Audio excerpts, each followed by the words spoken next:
जय श्री कृष्ण। राधे राधे। प्यारे भक्तगणों, आज के वीडियो में आप सभी जानेंगे कि साल 2024 में कब है पहली सोमवती अमावस्या। जानेंगे डेट, स्नान दान का मुहूर्त और श्रवण करेंगे सोमवती अमावस्या व्रत की पावन और कल्याणकारी कथा। हिंदू धर्म में अमावस्या तिथि का बेहद खास महत्व है।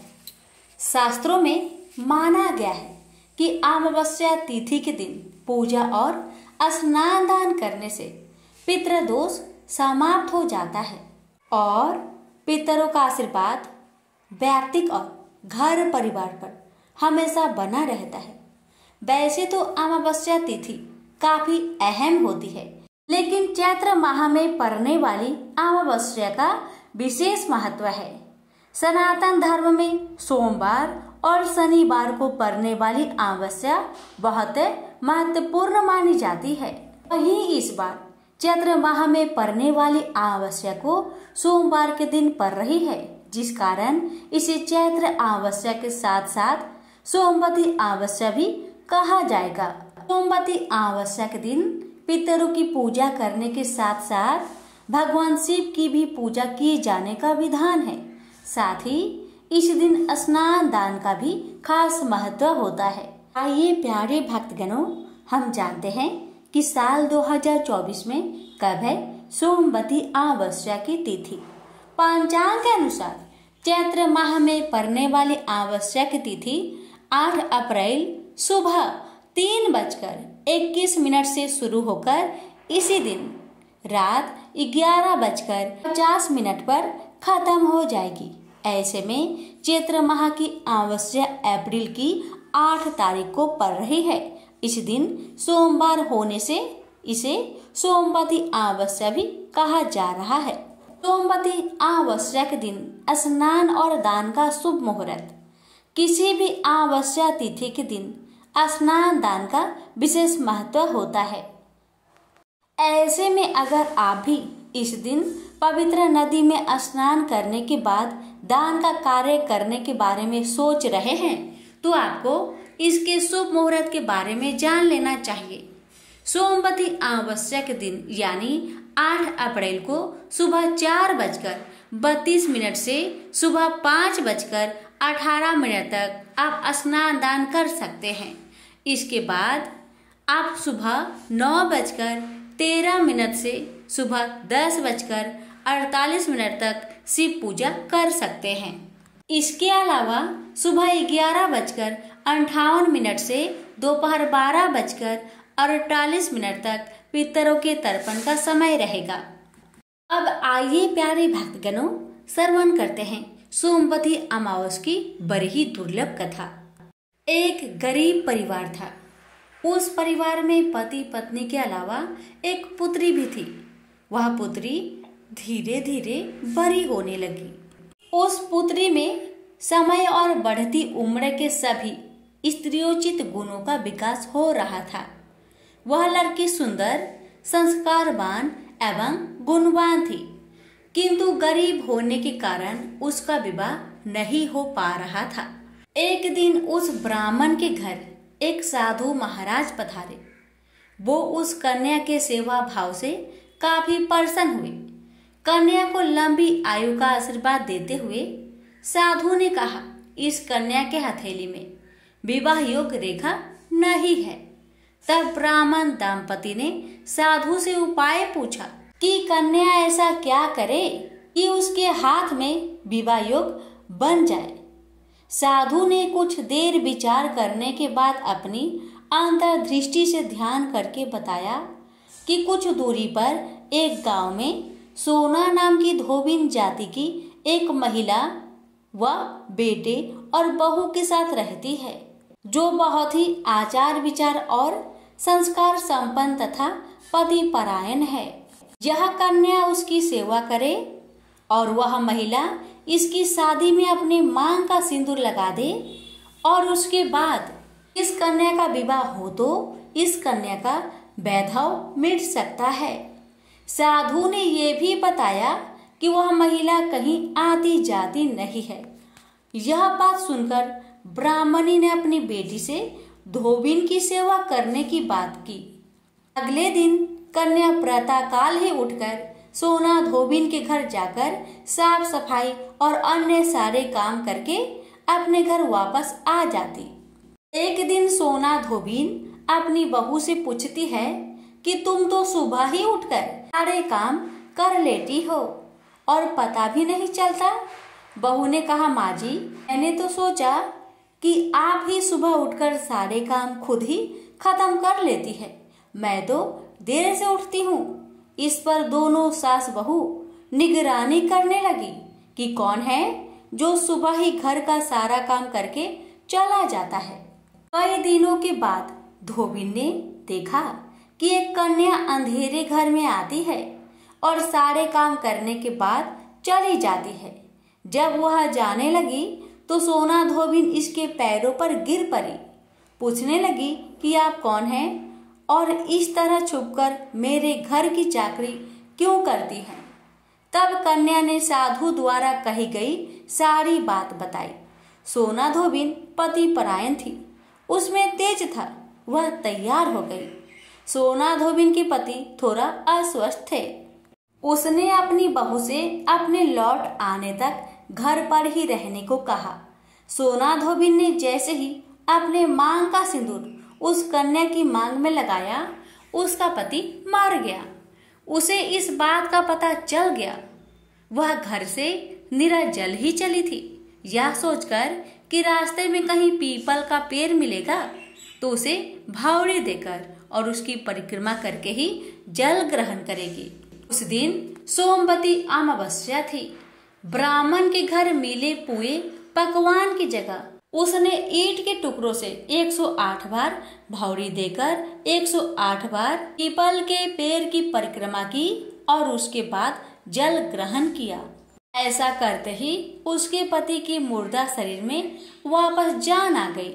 धोबिन का पति वापस जीवित हो उठा। प्रेम से बोलिए उमापति शंकर भगवान की जय, अमावस भगवान की जय।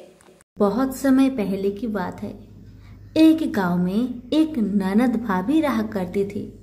ननद अभी कंवारी थी।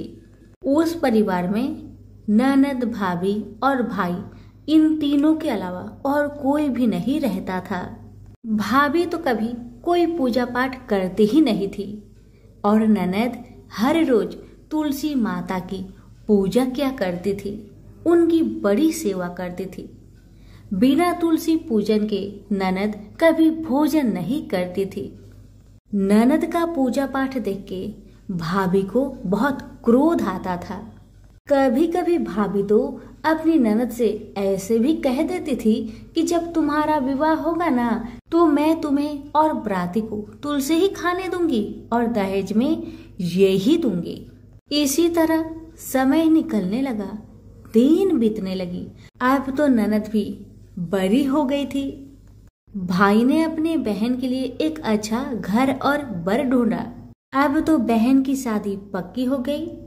बहन की शादी वाले दिन भाभी ने क्या किया, बारातियों के सामने तुलसी का गमला फोड़कर रख दिया। लेकिन ननद की सच्ची भक्ति और श्रद्धा से तुलसी माता बहुत प्रसन्न थी।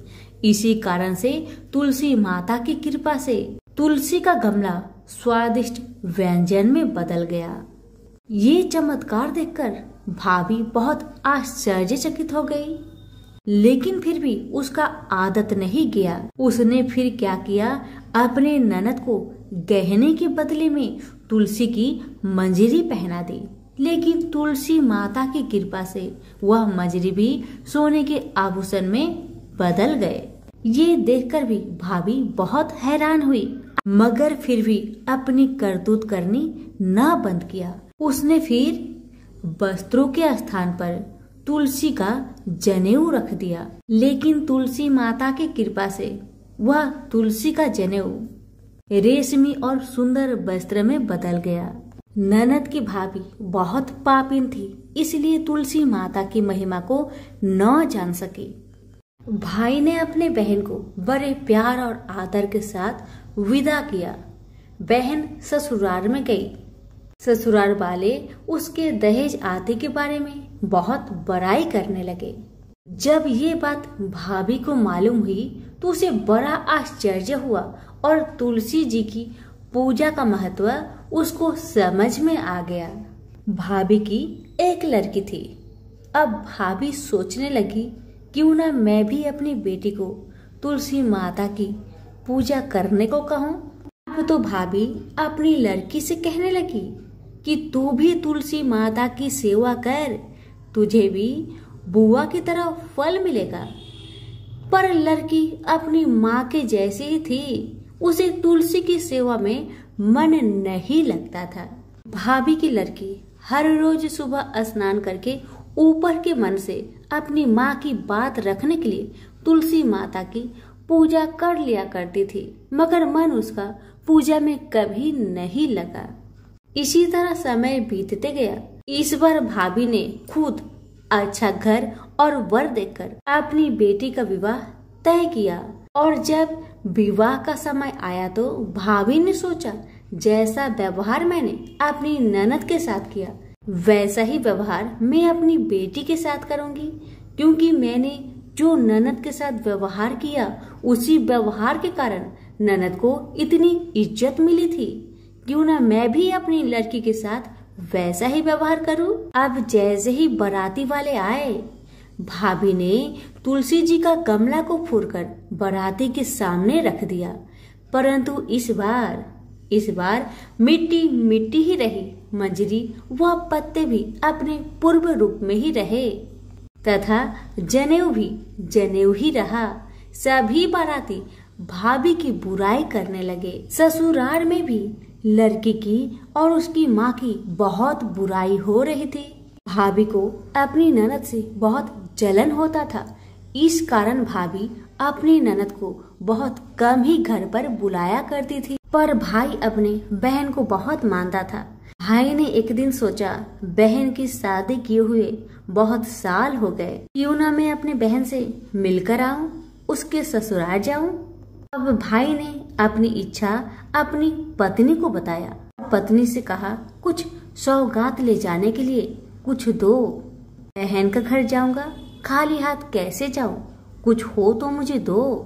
भाभी ने क्या किया, गुस्से से जुआर एक थैले में भरकर कहा, लो इसी को लो और अपनी बहन के घर ले जाओ। मेरे पास और कुछ नहीं है, यही है, इसी को ले जाओ। बेचारा पति दुखी मन से चल दिया वही जुआर भरे थैले को लेकर, और मन ही मन में सोचते जा रहा था, भला कोई भाई अपने बहन के ससुराल में जुआर ले जाता है। यही सोचते सोचते भाई बहन के ससुराल की तरफ जा रहा था। उसने सोचा, ये जुआर बहन के ससुराल ले जाऊंगा तो लोग क्या कहेंगे, क्यों ना मैं इसे गाय को खिला दूं। भाई जब बहन के नगर के समीप पहुंचा और उसने एक गौशाला में गाय के सामने जुआर का थैला उलट दिया। जुआर को उलटता देखकर तब गौपालक ने कहा, ए भाई तुम ये क्या कर रहे हो, सोना मोती गाय के आगे क्यों डाल रहे हो। भाई ने जब नीचे देखा तो सचमुच हीरे मोती सोना चांदी जगमगा रहे थे। भाई ने तुलसी माता के चमत्कार को जान लिया और जोर जोर से तुलसी माता की जयकारा लगाने लगा और सारी कहानी उस गौपालक को बताया। सोना चांदी हीरा मोती थैले में भरकर बहुत प्रसन्न मन से अपने बहन के घर गया। बहन भाई को देखकर बहुत प्रसन्न हुई और अपनी भाई की बहुत आवभगत की। भाई ने अपनी बहन के सास ससुर से आज्ञा लेकर अपनी बहन को घर लेकर आया और रास्ते में सारी कहानी बताते आ रहा था कि कैसे भाभी ने ज्वार भरकर थैले में दिए थे और तुलसी माता की कृपा से कैसे ये ज्वार हीरे मोती सोने चांदी में बदल गए। भाई को तुलसी माता का महिमा पता चल गया था।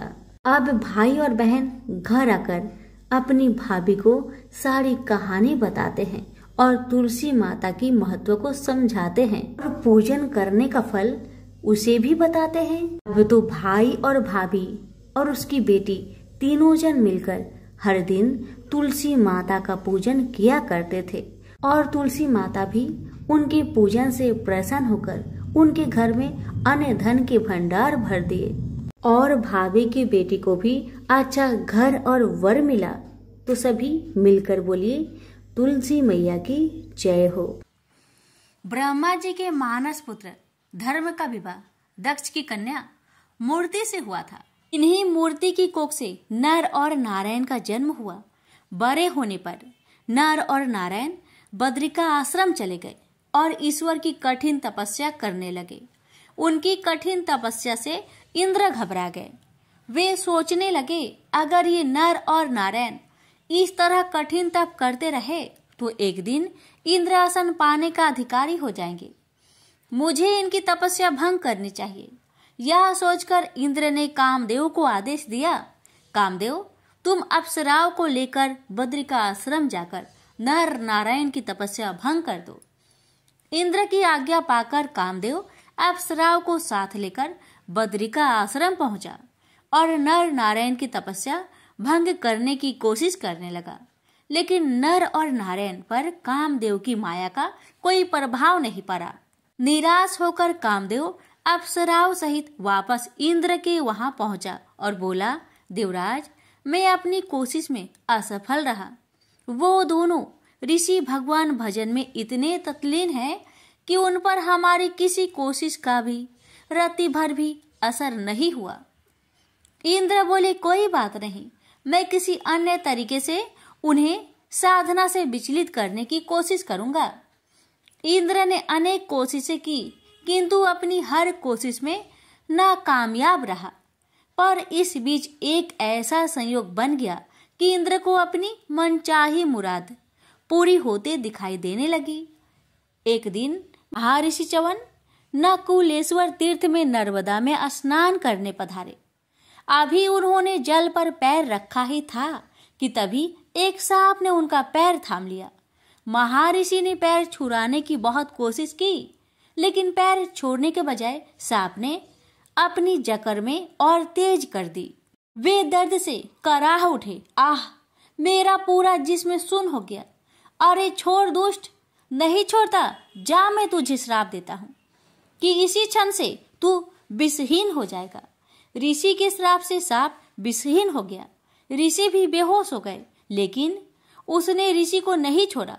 वह च्यवन को पाताल लोक ले गया। पाताल में पहुंचकर जब ऋषि को होश आया, उन्होंने चौंक कर चारों तरफ देखा।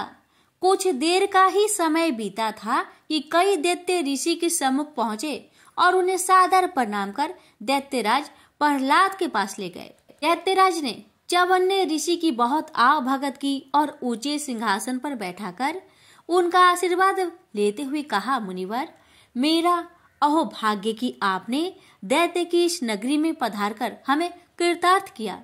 मेरे योग्य कोई सेवा हो तो बताइए। महर्षि च्यवन बोले, मैं यहाँ अपनी इच्छा से नहीं आया दैत्यराज, मुझे यहाँ पर एक भयंकर सांप ने खींच लाया है।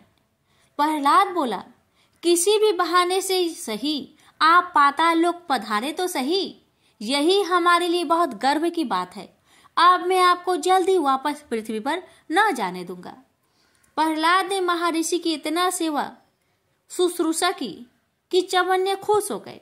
एक दिन जब प्रहलाद च्यवन ऋषि की पैर दबा रहा था तो मुदित स्वर में ऋषि ने कहा, दैत्यराज, मैं तुम्हारी सेवा से बहुत प्रसन्न हूँ। तुम जो भी प्रश्न पूछना चाहते हो पूछ सकते हो।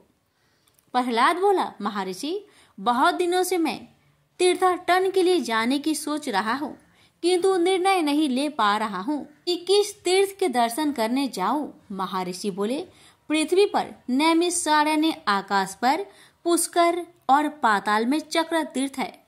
तुम इनमें से जहां भी चाहो जा सकते हो। प्रहलाद बोला, चक्र तीर्थ तो मैं हो आया हूँ, पुष्कर फिर कभी जाऊंगा। सबसे पहले मैं पृथ्वी पर नैमिषारण्य जाना चाहता हूँ। महर्षि बोले, यदि ऐसी ही तुम्हारी इच्छा है तो बेशक पहले वो ही हो आओ, मेरा आशीर्वाद तुम्हारे साथ है। प्रहलाद अपने दैत्य साथियों के साथ नैमिषारण्य पहुंचा। एक जगह पहुंचकर एक पेड़ की ओर इशारा करके सेनापति ने कहा, महाराज जरा उस पेड़ को तो देखिए, उसकी हर शाखा और तने पर तीर ही तीर घुसे हुए हैं। पेड़ के पास पहुंचकर प्रहलाद ने कहा, किसी पक्के धनुषधारी ने इस पर अभ्यास किया लगता है। हर तीर के नीचे एक बिंधा हुआ नाग। यह तो सरासर हमारी बेइज्जती है। नाग हमारे मित्र है, इसलिए जिसने भी इस नागों को इतनी बेदर्दी से मारा है वह हमारा दुश्मन है।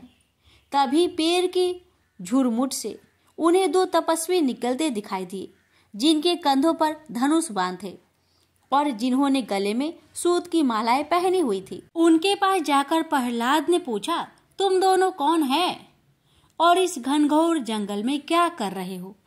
उन व्यक्तियों ने उत्तर दिया, मैं नर हूँ और ये नारायण है। हम इस जंगल में तपस्या करते हैं और शस्त्र अभ्यास भी। प्रहलाद बोला, उस पेड़ पर जो बाने से बिधे हुए नाग है, क्या उन पर भी तुम दोनों ने ही अभ्यास किया है? नारायण बोले, हाँ, परंतु तुम कौन हो और यह प्रश्न किस लिए कर रहे हो? प्रहलाद ने उत्तर दिया, मैं दैत्यराज प्रहलाद हूँ। नागों की हत्या करके तुम दोनों में बड़ा ही अपराध किया है। तुम दोनों को इसका दंड भुगतना पड़ेगा। प्रहलाद की बात सुनकर दोनों तपस्वियों के चेहरे तन गए। वे बोले, कौन देगा हमें दंड? हमें दंड देने वाला भी विश्व में पैदा नहीं हुआ है। अपना रास्ता नापो दैत्याधापति। नर नारायण की बातें सुनकर दैत्यराज प्रहलाद गुस्से से बोला, तुम दोनों तपस्वियों की इतनी मजाल कि दैत्यराज के सम्मान को ठेस पहुंचाओ। ठहरो, मैं तुम्हें अभी दंड देता हूँ।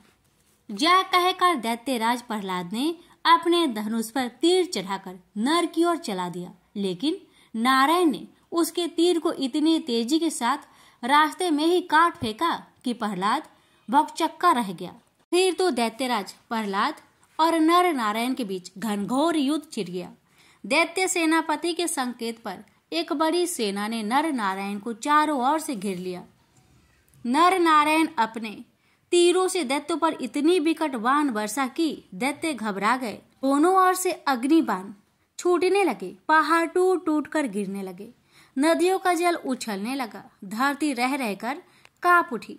तभी नर नारायण का एक बाण प्रहलाद को जा लगा और प्रहलाद संज्ञा शून्य हो गया। सेनापति उसे उठाकर युद्ध भूमि से बाहर ले गया और नर नारायण भी अपनी दिनचर्या में लग गए।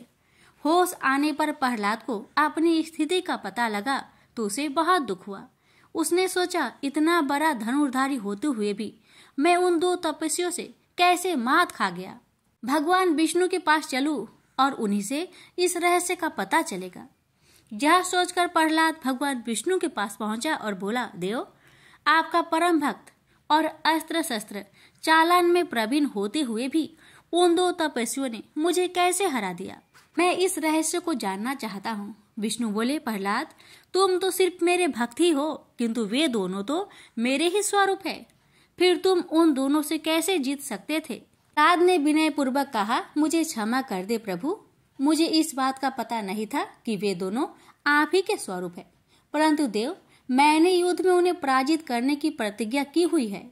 अब उस प्रतिज्ञा का क्या होगा? विष्णु बोले, तुम उन्हें एक दूसरे ढंग से भी पराजित कर सकते हो प्रहलाद।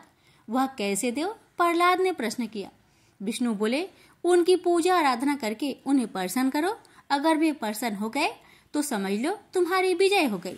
भगवान विष्णु की बात सुनकर प्रहलाद पुनः नैमिषारण्य में पहुंचा और पूरी भक्ति भाव से नर नारायण की आराधना करने लगा। उसकी कठिन साधना से प्रसन्न होकर नर नारायण ने उसे दर्शन दिए। फिर बोले, हम तुम्हारी आराधना से प्रसन्न हुए दैत्यराज, लेकिन तुमने तो हमें पराजित करने की प्रतिज्ञा की थी। अब हमारी आराधना किस लिए कर रहे हो? प्रहलाद बोला, पहले मुझे आपके वास्तविक स्वरूप का पता नहीं था देव, लेकिन जब भगवान विष्णु ने मुझे बताया कि आप दोनों उन्हीं के प्रति स्वरूप है तो मेरी आंखें खुल गई। मुझे क्षमा कर दीजिए। नर नारायण बोले, हमने तुम्हें क्षमा कर दिया और अब पराजित पुरुष के रूप में हम तुम्हें आशीर्वाद देते हैं कि तुम अक्षय, अविनाशी और अजर अमर रहोगे। इस पृथ्वी पर जब तक एक भी विष्णु भक्त मौजूद रहेगा, उसके भक्त के रूप में तुम्हें हमेशा याद करता रहेगा। प्रहलाद को आशीर्वाद देकर नर नारायण अदृश्य हो गए और प्रहलाद वापस पाताल पहुंचा और दूसरे ही दिन हिरण्याक्ष के पुत्र अंधक को दैत्य का राजपाट सौंपकर वन गमन कर गया। अपना शेष जीवन अपने हरि भजन में व्यतीत किया और हरि कृपा से अंत में बैकुंठ धाम को गया। नर नारायण की वास्तविक स्वरूप का ज्ञान होते ही इंद्र को अपनी भूल का आभास हो गया और उन्होंने फिर नर नारायण की तपस्या में कोई विघ्न डालने की कुचेष्टा नहीं की। प्रेम से बोलिए विष्णु भगवान की जय।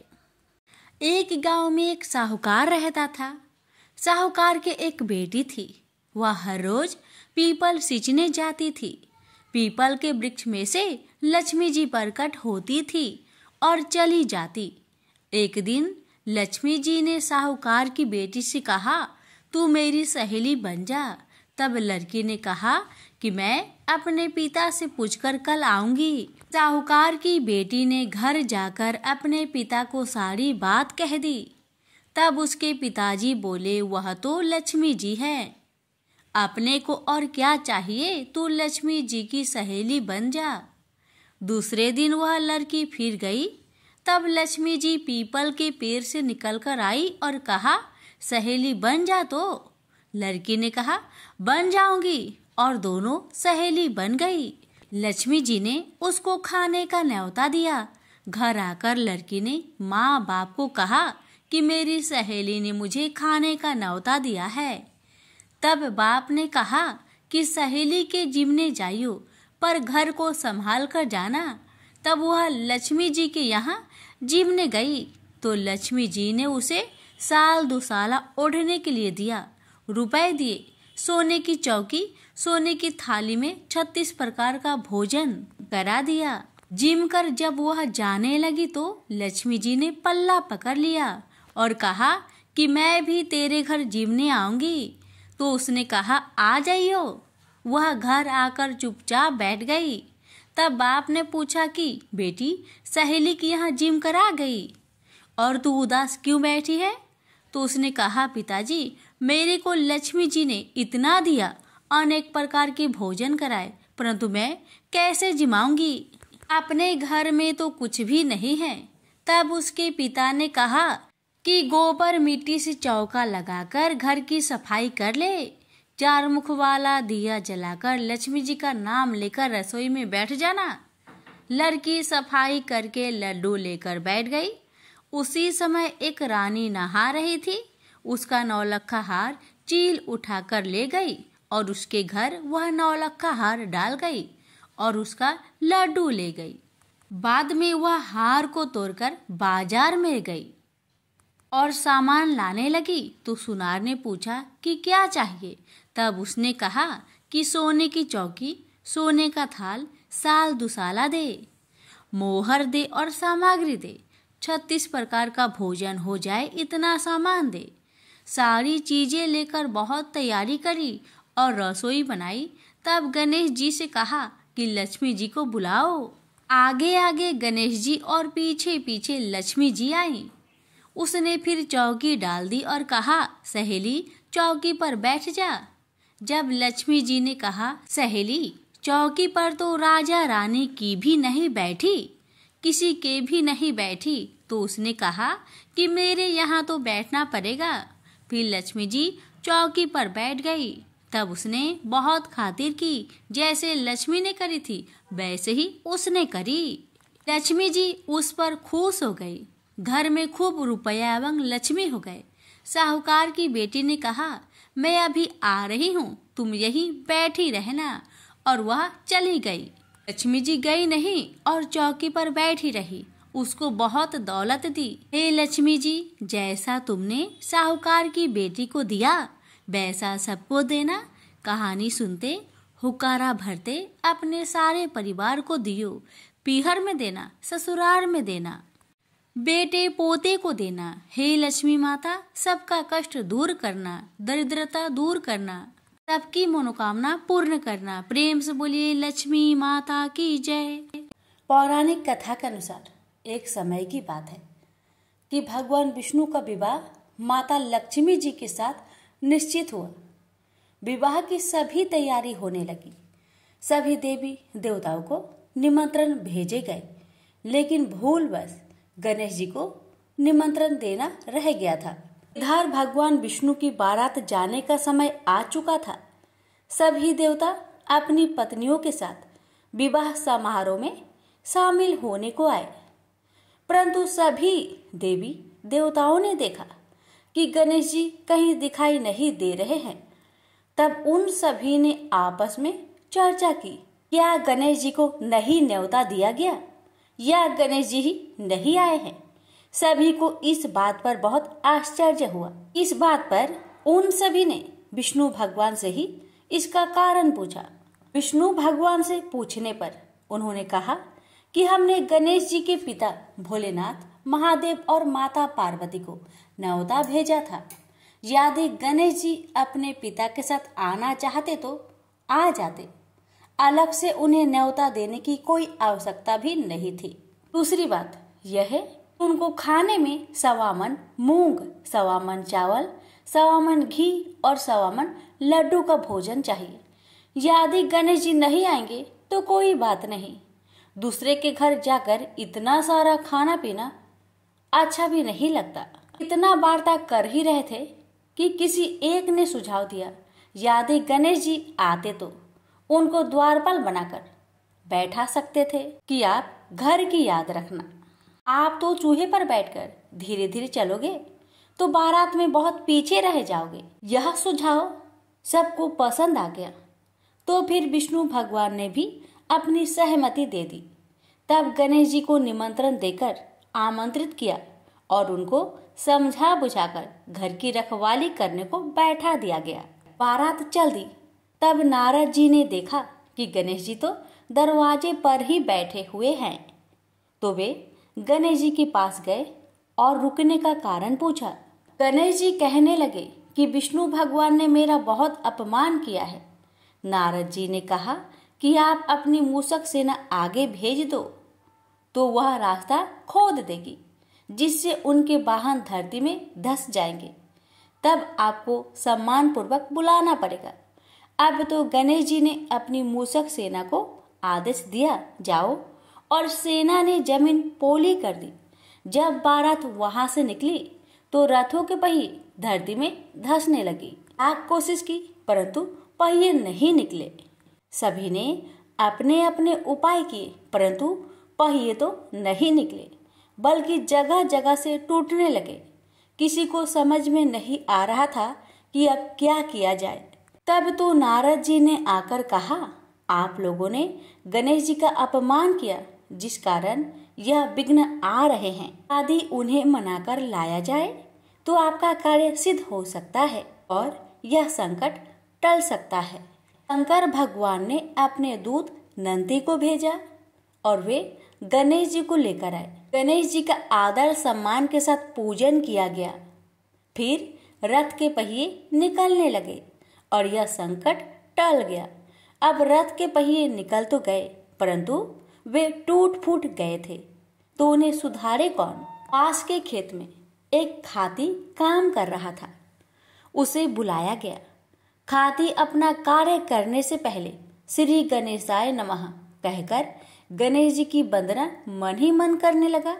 देखते ही देखते खाती ने सभी पहियों को ठीक कर दिया।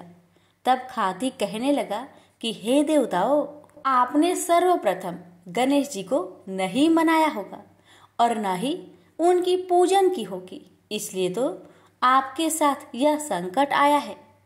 मैं तो मूर्ख अज्ञानी हूँ, फिर भी पहले गणेश जी को पूजते हैं, उनका ध्यान करते हैं। आप लोग तो देवगण हैं, फिर भी आप गणेश जी को कैसे भूल गए। अब आप लोग भगवान श्री गणेश जी की जय बोलकर जाए तो आपके सब काम बन जाएंगे और कोई संकट भी नहीं आएगा। ऐसा कहते हुए बारात वहां से चल दी और विष्णु भगवान का लक्ष्मी जी के साथ विवाह संपन्न करा के सभी सकुशल घर लौट आए। हे गणेश जी महाराज, आपने विष्णु को जैसा कारज सरियो ऐसा कारज सबको सिद्ध करिजो। बोलिए गजानन भगवान की जय। एक समय की बात है, एक क्षेत्र में पुत्र की प्राप्ति हेतु भगवान शिव से आज्ञा लेकर पार्वती ने 1 वर्ष तक चलने वाले पुण्य व्रत का समापन किया व्रत की समाप्ति पर पुरोहित सनत कुमार ने देवी पार्वती से कहा, सुब्रते, मुझे दक्षिणा चाहिए। पार्वती ने मुंह मांगी दक्षिणा देने का वचन दिया। फिर क्या था, पुरोहित बने सनत कुमार ने अस्वाभाविक दक्षिणा की याचना की। देवी, इस व्रत में दक्षिणा स्वरूप मुझे अपने पति को दीजिए। यह सुनते ही देवी पार्वती पर जैसे वज्रपात हुआ। वो व्याकुल होकर विलाप करती हुई मूर्छित हो गई। पार्वती को मूर्छित देखकर ब्रह्मा, विष्णु और मुनियों को हंसी आ गई। उन्होंने पार्वती को समझाने के लिए भगवान शिव को भेजा। पार्वती की मूर्छा टूटने पर शिव ने उन्हें समझाया, हे देवी, देव कार्य, पितृ कार्य या नित्य नैमित्तिक जो भी कार्य दक्षिणा से रहित होता है निष्फल हो जाता है। उस कर्म से दाता कालसूत्र नामक नगर में गिरता है। इसके बाद वह दीन होकर शत्रुओं से पीड़ित होता है। ब्राह्मण को संकल्प की हुई दक्षिणा उस समय न देने से वह बढ़कर कई गुना हो जाती है। भगवान विष्णु और ब्रह्मा ने पार्वती से धर्म रक्षा के लिए अनुरोध किया। धर्म ने भी समझाया, देवताओं ने भी कहा, मुनियों ने भी दक्षिणा देने की प्रेरणा दी। फिर भी पार्वती चुप रही। तब सनत कुमार ने कहा, हे शिवे, या तो आप मुझे दक्षिणा में अपने पति को प्रदान कीजिए या अपने दीर्घकालीन कठोर तप का फल भी त्याग दीजिए। इस महान कर्म की दक्षिणा न मिलने पर मैं इस दुर्लभ कठोर व्रत का फल ही नहीं, आपके समस्त कर्मों का फल भी प्राप्त कर लूंगा। उद्गन होकर पार्वती ने कहा, पति से वंचित हो जाने वाले कर्म से क्या लाभ? दक्षिणा देने तथा धर्म और पुत्र की प्राप्ति से मेरा क्या हित होगा? पृथ्वी देवी की उपेक्षा कर वृक्ष की पूजा करने से क्या प्राप्त हो सकेगा? साध्वी स्त्रियों के लिए पति 100 पुत्र के समान होता है। ऐसी स्थिति में यदि व्रत में अपने पति को ही दक्षिणा दे दी जाए तो पुत्र से क्या लाभ? यह सत्य है कि पुत्र पति का ही अंश होता है, लेकिन उसका एकमात्र मूल तो पति ही होता है। मूल धन के नष्ट होने पर समस्त व्यापार ही विनष्ट हो जाता है। उसी समय आकाश में देवताओं और ऋषियों ने एक रत्न निर्मित रथ देखा जो पार्षदों से घिरा हुआ था। उस रथ से श्री नारायण उतरकर देवताओं के सम्मुख उपस्थित हुए। उन श्री नारायण को ब्रह्मा, विष्णु और शिव ने रत्न सिंहासन पर बैठाकर उन्हें प्रणाम किया और हाथ जोड़कर गदगद कंठ से स्तुति की। वहां का सारा वृत्तांत जानकर श्री नारायण ने कहा, शिव प्रिया पार्वती का यह व्रत लोक शिक्षा के लिए है, अपने लिए नहीं, क्योंकि ये तो स्वयं समस्त व्रतों एवं तपस्याओं का फल प्रदान करने वाली है। इनकी माया से ही चराचर जगत मोहित है। फिर उन्होंने पार्वती को संबोधित कर कहा, हे शिवे, इस समय तुम महादेव जी को दक्षिणा में देकर अपना व्रत पूर्ण कर लो। फिर समुचित मूल्य देकर अपने जीवन धन को वापस ले आना। गौओं की भांति शिव भी विष्णु के शरीर में ही है, अतः तुम ब्राह्मण और गो मूल्य प्रदान कर अपने पति को लौटा लेना। यह कहकर वे अंतर ध्यान हो गए। तब पार्वती प्रसन्न मन से अपने प्राण सर्वस्व को दक्षिणा में देने के लिए तैयार हो गई। उन्होंने हवन की पूर्ण आहुति की और अपने जीवन नाथ शिव को दक्षिणा रूप में दे दिया। इसके बाद उन्होंने पुरोहित सनत कुमार से निवेदन किया, हे वृब्बर, गौ का मूल्य मेरे पति के बराबर है। मैं आपको अत्यंत सुंदर 1 लाख गौ प्रदान करूंगी। इसके बदले में आप मेरे जीवन सर्वस्व को लौटा दीजिए। प्राणनाथ के मिल जाने पर मैं पुनः ब्राह्मणों को विपुल दक्षिणाएं प्रदान करूंगी। तब सनत कुमार ने पार्वती से कहा, हे देवी, मैं ब्राह्मण हूँ, मैं 1 लाख गौ लेकर क्या करूंगा? इस दुर्लभ रत्न के सामने 1 लाख गौ की क्या तुलना है? मैं इन्हें साथ लेकर त्रिलोक में भ्रमण करूंगा। उस समय समस्त बालक उन्हें देखकर प्रसन्नता पूर्वक ताली बजा बजाकर अट्ठास करेंगे। कहने के साथ ही सनत कुमार ने भगवान शिव को अपने पास बैठा लिया। यह सुनकर पार्वती जलहीन मछली की भांति छटपटाने लगी। उन्होंने मन ही मन सोचा, कैसा दुर्भाग्य है मेरा कि मुझे ना तो अब इस देव का दर्शन ही हुआ और ना ही व्रत का फल प्राप्त हो सका। आधीर होकर वे अपने प्राण त्यागने के लिए प्रस्तुत हो गई। अकस्मात उसी समय आकाश में तेज समूह प्रकट हुआ। उस तेज समूह को देखकर पार्वती ने उससे अपने ऊपर दया करने को कहा और उस महान तेजो राशि के मध्य विश्व मोहन श्री कृष्ण स्वरूप का दर्शन किया। ऐसे भुवन मोहन अनूप रूप को देखकर भगवती पार्वती उसी के सदृश पुत्र की कामना करने लगी और उसी क्षण उन्हें वह वर भी प्राप्त हो गया। तदंतर वह तेज वही तिरोहत हो गया। तब देवताओं ने ब्रह्मा पुत्र सनत कुमार को समझाया। सनत कुमार ने दिगंबर शिव को उनकी प्राणेश्वरी पार्वती को लौटा दिया। तो प्रेम से बोलिए उमापति शंकर भगवान की जय। सभी व्रत में सुनी जाने वाली लप्सी तपसी की कथा। एक लप्सी था, एक तपसी था। तपसी हमेशा भगवान की तपस्या में लीन रहता था। लप्सी रोजाना 1.25 सेर की लापसी बनाकर भगवान का भोग लगाकर जीम लेता था। एक दिन दोनों लड़ने लगे। तपसी बोला, मैं रोज भगवान की तपस्या करता हूँ इसलिए मैं बड़ा हूँ। लप्सी बोला, मैं रोज भगवान को 1.25 सेर लापसी का भोग लगाता हूँ इसलिए मैं बड़ा हूँ। नारद जी वहां से गुजर रहे थे। दोनों को लड़ता देखकर उनसे पूछा कि तुम क्यों लड़ रहे हो। तपसी ने खुद के बड़ा होने का कारण बताया और लप्सी ने अपना कारण बताया। नारद जी बोले, तुम्हारा फैसला मैं कर दूंगा। दूसरे दिन लप्सी और तपसी नहाकर अपनी रोज की भक्ति करने आए तो नारद जी ने छुपकर 1.25 करोड़ की एक एक अंगूठी दोनों के आगे रख दिए। तपसी की नजर जब अंगूठी पर पड़ी तो उसने चुपचाप अंगूठी उठाकर अपने नीचे दबा लिया। तपसी की नजर अंगूठी पर पड़ी लेकिन उसने ध्यान नहीं दिया। भगवान को भोग लगाकर लापसी खाने लगा। नारद जी सामने आए तो दोनों से पूछा कि कौन बड़ा है। तो नारद जी ने तपसी से खड़ा होने को कहा। वो खड़ा हुआ तो उसके नीचे दबी अंगूठी दिखाई पड़ी। नारद जी ने तपसी से कहा, तपस्या करने के बाद भी तुम्हारी चोरी करने की आदत नहीं गई, इसलिए लप्सी बड़ा है और तुम्हें तुम्हारी तपस्या का कोई भी फल नहीं मिलेगा। तपसी शर्मिंदा होकर माफी मांगने लगा। उसने नारद जी से पूछा, मुझे मेरी तपस्या का फल कैसे मिलेगा। नारद जी ने कहा, यदि कोई गाय और कुत्ते की रोटी नहीं बनाएगा तो फल तुझे मिलेगा। यदि कोई ब्राह्मण को भोजन करवाकर दक्षिणा नहीं देगा तो वह फल तुझे मिलेगा। यदि कोई साड़ी के साथ ब्लाउज नहीं देगा तो फल तुझे मिलेगा। यदि कोई दिए से दिया जलाएगा तो फल तुझे मिलेगा। यदि कोई सारी कहानी सुने लेकिन तुम्हारी कहानी नहीं सुने तो फल तुझे मिलेगा। उसी दिन से हर व्रत कथा कहानी के साथ लप्सी तपसी की कहानी भी सुनी और कही जाती है। प्रेम से बोलिए लक्ष्मी नारायण की जय।